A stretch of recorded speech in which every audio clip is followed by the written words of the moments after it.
सांगण में खबर इंदा हलूं त शहर ऐं खासकेली बिरादरियुनि जे तकरार खां पोइ ज़ख़्मी थियल नौजवान राशिद खासकेली जे भाउ रजब खासकेली पुलिस खां जवाबदारनि जी गिरफ़्तारी ऐं इंसाफ़ फराहम करण जो मुतालबो कयो आहे।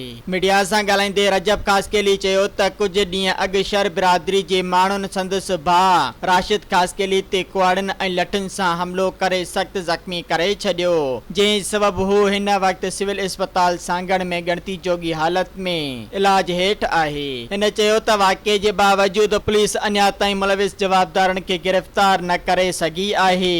हिन वधीक इल्ज़ाम लगायो त हाणे शहर बिरादरी जा कुझु माण्हू पंहिंजे घरनि में तोड़ फोड़ करे सोना ज़ेवर रोक रक़म ऐं ॿियनि क़ीमती सामान जी चोरी जा बेबुनियाद इल्ज़ाम लगाए रहिया आहिनि, जेके हक़ीक़तुनि जी उबतड़ आहिनि।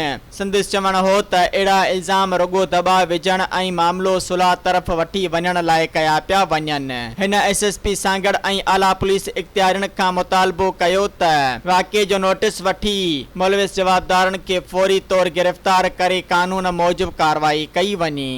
सब्सक्राइब कयो अवामी न्यूज़ HD खे ऐं ताज़ा तरीन ख़बरुनि लाइ ॾिसंदा रहो अवामी न्यूज़ HD।